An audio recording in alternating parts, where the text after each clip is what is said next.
সঙ্গীতাদি, আপনাকে বাংলা নিউজ গ্রাফে স্বাগত। স্বাগত, নমস্কার, ধন্যবাদ। বিষয়টা হচ্ছে যে ভবানীপুরে যেটা হেভি ওয়েট কেন্দ্র, যেখানে বিজেপির তরফ থেকে শুভেন্দু অধিকারী এবং তৃণমূলের তরফ থেকে মমতা বন্দ্যোপাধ্যায় দাঁড়িয়েছেন, সেই হেভি ওয়েট কেন্দ্রে আপনিও দাঁড়াচ্ছেন। আপনার পোস্টার ইতিমধ্যেই পড়েছে, সেই পোস্টার কিন্তু প্রকাশ্যে। কি বলবেন? দেখুন, গতকাল মায়ের আশীর্বাদ নিয়ে, মাকে পুজো দিয়ে আমিও ময়দানে নেমেছি। আমি আমার ছেলেদের নিয়ে অল্প স্বল্প হলেও প্রচার শুরু করেছি। সকলের আশীর্বাদ মাথায় নিয়ে আমার দল অখণ্ড কার্নি পার্টি, যেটা রাজপুত ঘরানার হিন্দু ধর্মকে প্রাধান্য সামনে রেখে আমাদের যেটা এজেন্ডা, সেই এজেন্ডা যে ভেগধারী হিন্দুদের মুখোশ খুলবো এবং সত্যিকারের সনাতন ধর্মের জয় হবে, সেই উদ্দেশ্য মাথায় নিয়ে আমরা আমাদের কর্মে ব্রতী হয়ে আমাদের কাজকে এগিয়ে নিয়ে যাব। সঙ্গীতাদি, আপনি ভবানীপুরটা কেন বেছে নিলেন? দেখুন, ভবানীপুর হচ্ছে এমন একটি জায়গা, যে জায়গাটি থেকে এক সময় মাননীয় মুখ্যমন্ত্রী যেমন লড়াই করে তার জায়গা দখল করতে পেরেছেন। এই ভবানীপুরকেই সামনে রেখে আরো একজন সনাতনের সেবক বলে নিজেকে ভেগ ধরে তিনবাটি খাওয়া, যার নাম সকলে এখন তাকে সনাতনের সেবক বলে মেনে নিয়েছেন, তিনি ভেগ ধরে নিয়েছেন যেখানে সেখানে। তিনি হচ্ছেন আমার মেন টার্গেটেড বস্তু। তার মুখোশ খোলার জন্যই কিন্তু আমার টার্গেট, মানে তিনি আমার কাছে মেন টার্গেট। তাই আমি ভবানীপুর কেন্দ্রটিকে বেছে নিয়েছি এবং তার বহু কিছু কারনামা সময় এলে, সুযোগ পেলে মঞ্চ থেকে, ওপেন ফোরাম থেকে সেগুলি সমস্ত কিছু খোলা হবে। কারণ দীর্ঘদিন তার বিরুদ্ধে, তার সমস্ত কারনামার বিরুদ্ধে আমি একের পর এক সোচ্চার হয়েছি, দলের ভিতরেও হয়েছি। কারণ দীর্ঘ 11 বছর ধরে বিজেপি পার্টিটা করার সাথে সাথে বিজেপির ভিতরে আওয়াজ তোলার পরেও আমাকে দাবিয়ে দেওয়া হয়েছে, আমাকে থামিয়ে দেওয়া হয়েছে এবং আমাকে বলা হয়েছে আমাকে খুনও করে দেওয়া হবে। তো আমি তার কোনোটাকে পরোয়া না করে একের পর এক মোকাবিলা করে আমি সেই লড়াইয়ে অবতীর্ণ হয়েছি।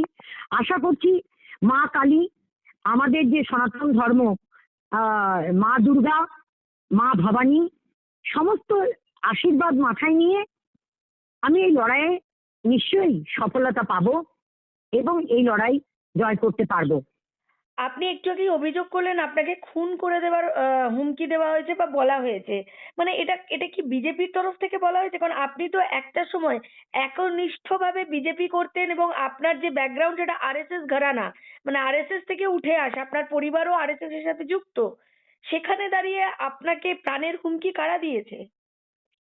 দেখুন, আমার কাছে প্রায় কয়েক হাজার কল এসছে, যেখানে আমাকে বলা হয়েছে কেটে কুচিয়ে দেওয়া হবে, ফেলে দেওয়া হবে, মার্ডার করে দেওয়া হবে, এরকম বহু হুমকি কল আমাকে বিজেপি থেকেই করা হয়েছে। এবং বিজেপির যারা পেড এজেন্ট হিসাবে যারা কাজ করেছে তাদেরকে দিয়েই করানো হয়েছে, গালাগালি করানো হয়েছে, অনেক কিছু করানো হয়েছে, যেগুলোকে আমি কোনো গুরুত্ব দিই না। কারণ আমি কোনোদিন কোনো নেতা, মন্ত্রী, ক্যাথা কারোর কাছে গিয়ে কোনোদিন কোনো সাপোর্ট চাইতে যাইনি, কোনো হেল্পও চাইতে যাইনি আজ পর্যন্ত। সেই যাওয়ার প্রয়োজনীয়তা বোধ করিনি, কারণ আমি কোনোদিন ভোটের পলিটিক্সে। বিজেপির কর্মী ছিলেন, বিজেপি করতেন, তাহলে আপনাকে বিজেপির লোক কেন এভাবে হুমকি দেবে? তার কারণ হচ্ছে বিজেপি মানেই আজকে একনায়কতন্ত্র বা রেজিমেন্টেড পার্টি হিসাবে যেটা আমরা জানতাম, সেই পার্টিটা আজকে একনায়কতন্ত্র এবং পরিবারতন্ত্র পার্টি হিসাবে ঘোষিত হয়ে গেছে।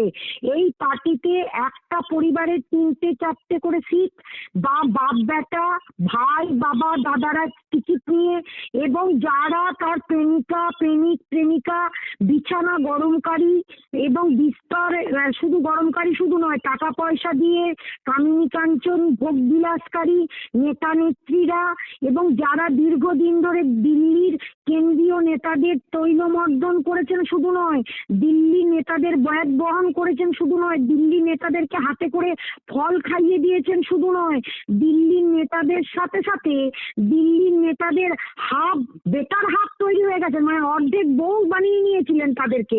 তারাই টিকিট পেয়েছেন এবং তাদেরকে দিয়েই তাদেরকে মানে হোটেলগুলোতে তাদের এই সমস্ত সাপ্লাই দিয়ে দিয়ে তারা এখন 5 বছর ধরে আবার কিছু নেতা দিল্লিতে বসে থেকে নেতাদের মন জুগিয়ে এই সমস্ত কাজ কারবার করে পরিযায়ী শ্রমিকদের মতো 5 বছর অন্তর আসা যাওয়া করে তারাও টিকিট পেয়েছেন।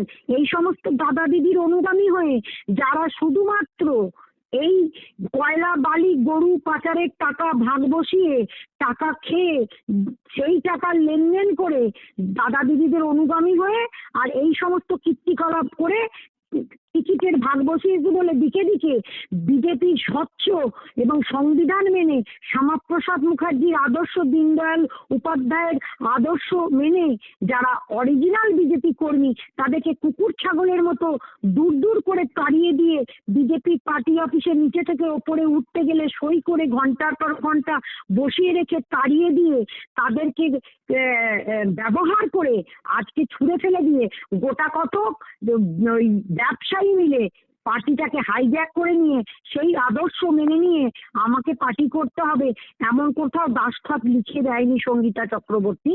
তাই তাদের কথা মানিনি বলে ওই গোটা কতক চোর চিটিংবাজ ঠকবাজ জোচ্চোরদের পাল্লায় পড়ে আমাকে বিজেপিটা করতে হয়নি বলে আমি হয়ে গেছি আজকে বিজেপি ওই গোটা কতক চিটিংবাজের কাছে চক্ষু শুল।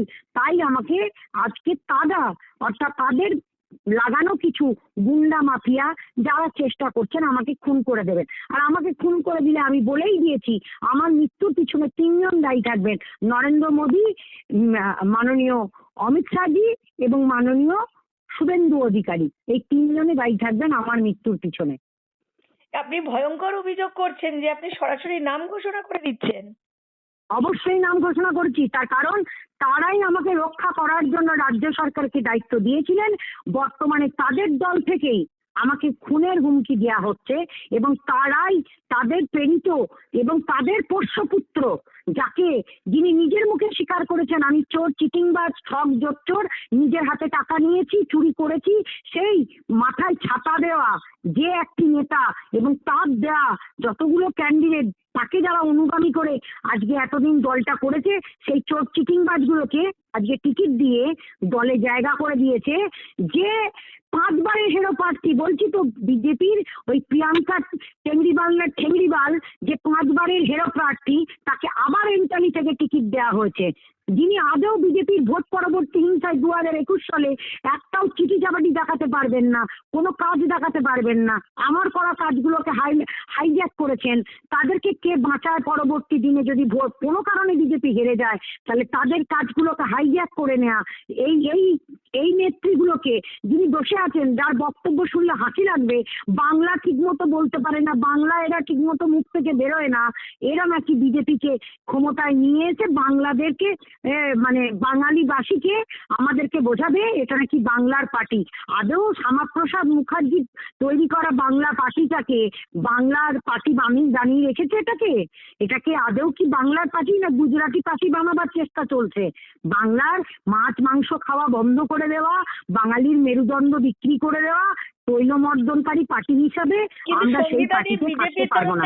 বিজেপির তরফ থেকে স্পষ্টত জানানো হয়েছে কোনো মাছ মাংস বন্ধ করা যাবে না এবং সভাপতি শ্রমিক ভট্টাচার্য তিনি নিজে বলেছেন বাঙালি মানেই ভাতে মাছ, মাছ ভাতে বাঙালি, বাঙালি মাংস খাবে, বাঙালি ওনাকে বলুন না, আমি শ্রমিক বাবুকে ওপেন চ্যালেঞ্জ দিচ্ছি, উনি একবার ওনাদের যে ঘরোয়া প্রোগ্রামগুলো করছেন বা ওনাদের হোটেলে যে প্রোগ্রামগুলো হচ্ছে সেখানে ওনাদের যারা কেন্দ্রীয় নেতারা আসছে তাদেরকে একটু মাছ খেতে বলুন না, তাহলেই বুঝে যাবে যে মাছে ভাতে বাঙালি প্রোগ্রাম করছেন কিনা। আর যাদেরকে মঞ্চে বসাচ্ছেন তাদেরকে হিন্দিতে ভাষণ না দিয়ে একটু বাংলাতে ভাষণ দিতে বলুন না। দেখুন না বাংলা কতটা বলতে পারে, ওই টেলিপ্রম্পটার দেখে ওই দুটো একটা বাংলা শব্দ বলে বাঙালির মন জয় করা যাবে না। বাঙালিকে চিনতে গেলে নেতাজি সুভাষচন্দ্র বোস থেকে শুরু করে বিবেকানন্দ থেকে শুরু করে সবাইকে আগে জানুক চিনুক বুঝুক, রবীন্দ্রনাথকে জানুক চিনুক বুঝুক, এদেরকে বুঝতে বছরের পর বছর লেগে গেলেও বাঙালিকে চিনতে পারবে না। কারণ বাঙালিকে চেনা, এরা বাঙালিকে এতটা অবজ্ঞার চোখে দেখে। কেন্দ্রের নেতারা যখন আসে, আমি আপনাকে ঘরোয়া কথা বলছি, বাঙালিদের ওপর চাপ চাপিয়ে দেয়, তাদের কথা শুনতে চায় না, তাদেরকে চুপ করে দেয়, দাবিয়ে দেয়, মানে এমন ভাবে নিচু চোখে দেখে, তাদেরকে কুকুর ছাগল মনে করে, ভাবে যে বাঙালি কিছু বোঝে না, তাদেরকে কুকুর ছাগল মনে করে তাদেরকে দাবিয়ে দেয়, তাদের কথাই শুনতে চায় না, বলে যে এদের কোনো মূল্য নেই, এদেরকে ঘেন্নার চোখে দেখে। তো সুতরাং সেই বাঙালি যদি তার মেরুদণ্ড বিক্রি করে দিয়ে থাকে, তাহলে এই নেতাদের কথায় আবার ঘি ঢেলে 2021-এর মতো ওই পদ্মকে আঁকড়ে ধরে আপনারা এগিয়ে চলুন বলে, এটাই নাকি একমাত্র হিন্দু পার্টি। করুক তো দেখি এই এই এই এই বিজেপি গোমাংস রপ্তানিতে কি করে দেশের শ্রেষ্ঠ স্থান অবলম্বন করছে। আজকে গোমাংস বিক্রি বন্ধ করে দিক তো দেখি। করবে না, কারণ পারবে না, কারণ আমাদেরকে ভুল বোঝানো হচ্ছে, আমাদেরকে বেপথে পরিচালিত করা হচ্ছে।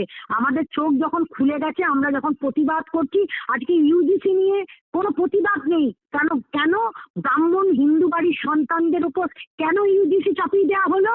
তাদের উপর এগুলো নিয়ে বলার জন্য যখন কথা বলা হবে, তখন হয়ে যাবেন আপনি দল বিরোধী, আপনি দেশ বিরোধী, আপনার ওপর যত রাজ্যের আইন কানুন চাপিয়ে দিয়ে। আজকেই অরিত্র দত্ত বণিক যখন বারবার অভয়ার মা বাবার নামে বলছে, তখন তার গাড়িটা কেড়ে নেওয়া হচ্ছে। তাকে নোটিশ পাঠানো হয়েছিল যে আপনার গাড়িটা নিয়ে নেওয়া হবে ইলেকশনের জন্য? কোনো নোটিশ ছাড়া জোর করে ইলেকশন কমিশনকে কাজে লাগানো হচ্ছে। আজকে প্রশাসনিক রাজনৈতিকরণের কথা বলা হয় না, আজকে কিভাবে ভোটের আসার আগে, আজকে ক্ষমতায় আসেনি তার আগে ইলেকশন কমিশন অলরেডি রাজনৈতিককরণ হয়ে গেছে, প্রশাসনিক রাজনৈতিককরণে ডুবে গেছে। তো সুতরাং অবিলম্বে বাংলার মানুষকে বলছি, যদি বাঁচতে চান, রাজ্যে ক্ষমতায় থাকলে, কেন্দ্র ক্ষমতায় থাকলে, যেদিন আপনি জেলে যাবেন কেউ বাঁচাবার থাকবে না। তাতে যে রকম ভাবে আপনি চেষ্টা করবেন, আপনার পাশে কেউ এসে দাঁড়াবে না, আপনাকে বাঁচাতে কেউ সহায়তা করবে না। সেদিন কিন্তু জেলে ঢুকে গেলেও, কেন্দ্রে চিঠি লিখলেও, কারণ এই নেতাদের এরা সরাচ্ছে না, এদের নেতাদেরকে এরা হাঁটাচ্ছে না। চোর, চিটিংবাজ, ঠক, জোচ্চোর, নোংরা, দুশ্চরিত্র, লম্পট, মাতাল, গাঁজাখোর নেতাদেরকে এরা হাঁটাচ্ছে না। আর আপনাদের মতো লোকেরা যখন জেলে যাবে, তখন এরা আপনাদেরকে ছাড়াবে? এই ভরসাতে আপনারা এই নেতাদেরকে জেতাবেন? এই নেতাদেরকে, স্বচ্ছ নেতাদেরকে আনলো না সামনে, স্বচ্ছ নেতাদের, ভাবমূর্তিওয়ালা নেতাদেরকে যারা সামনে আনছে না, দিকে দিকে এত আন্দোলন হচ্ছে, তারপরে আপনাদেরকে বোঝাবে যে পদ্মকে আঁকড়ে ধরে ক্ষমতায় পরিবর্তন করে আগে আপনারা ক্ষমতায় আসুন, তারপরে আমরা করব। এই বোকামি বুদ্ধি দিয়ে ব্রেন ওয়াশ করে মানুষকে বোকা বানিয়ে আপনাদেরকে ভুল পথে পরিচালিত করে যখন বোঝাবে, আপনারা তখন অনেক দূর পৌঁছে যাবেন, অনেকটা হেরে যাবেন, শেষ হয়ে যাবেন। সঙ্গীতাদি, আপনি একটু আগেই বললেন যে আপনি যে দলের হয়ে দাঁড়াচ্ছেন সেই দল হিন্দুত্বের কথা বলে, এবং বিজেপিও তো হিন্দুত্বের কথা বলে, তাহলে তফাৎটা কোথায়? তফাৎটা হচ্ছে, আমরা সত্যিকারে কার্নি সেনারা, কার্নি সেনাতে রাজপুত ঘরানার মহিলারা। সেনা কিন্তু পশ্চিমবাংলায় সেইভাবে প্রতিষ্ঠিত নয়। একটু যদি এই দলটা সম্পর্কে বলেন।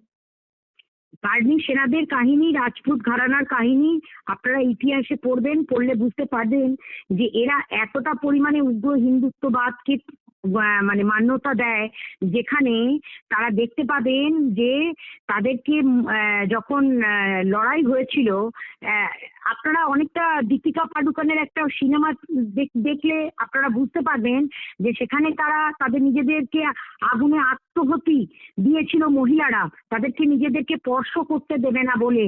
তো যাই হোক, আমাদের অনেক রাষ্ট্রবাদী মুসলমান ভাইয়েরাও আছেন, সমস্ত দলগুলো সেকুলারিজম মেনটেন করেই তাদের পার্টি খোলে। বিজেপিও কি সেকুলারিজম মেনটেন করছে? বিজেপিও মেনটেন করছে সেকুলারিজম? দেখুন সব দলকেই সেকুলারিজম মেনটেন করতে হয়।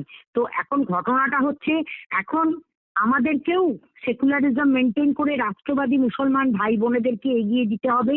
রাষ্ট্রবাদটা সর্বোপরি, রাষ্ট্রবাদকে মাথায় নিয়েই আমাদেরকে কাজ করতে হবে। এই সময় বর্তমানে কোনো জাতি, ধর্ম, বর্ণ নির্বিশেষে একটাই কথা, সেকুলারিজম হচ্ছে আসল কথা। এখানে কোন রকম, পশ্চিমবঙ্গে আমরা সহবাস করি, সহবস্থান করি, এবং আমাদের মধ্যে ভেদাভেদ কোন রকম ভাবে চলবে না, আমরা ভেদাভেদ করতেও চাই না।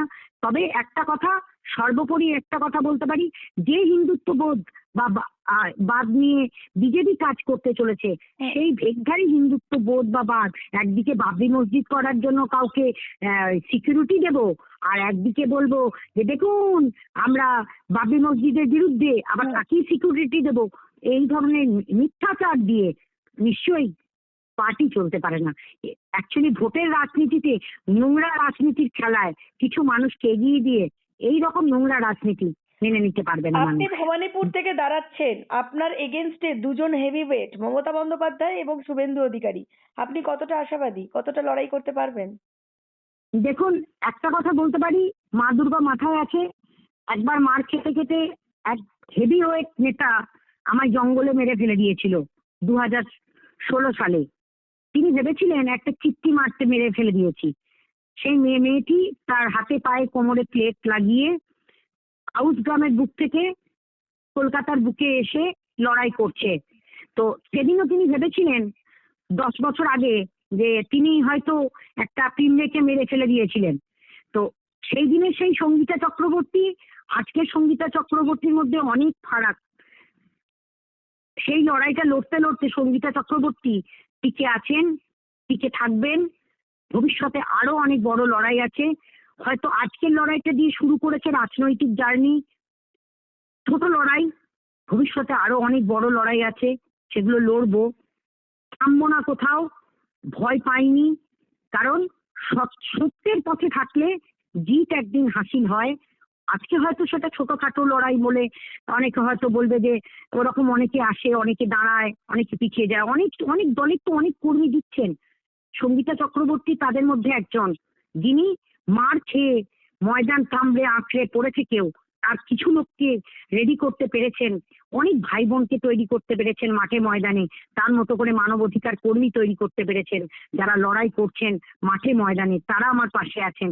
আর এই লড়াই নিশ্চয়ই মা দুর্গা মা কালীকে সামনে রেখে জয় মা ভবানী বলে হার হার মহাদেব বলে ময়দানে যখন নেমেছি তখন জিত কিছুটা হলেও আশাবাদী তো আছি। লড়াইয়ের ময়দানে যখন আছি জিত হাসিল তো করবোই, কিছু তো জিত হাসিল হবেই। অসংখ্য ধন্যবাদ সঙ্গীতাদি, নমস্কার। ধন্যবাদ, ধন্যবাদ।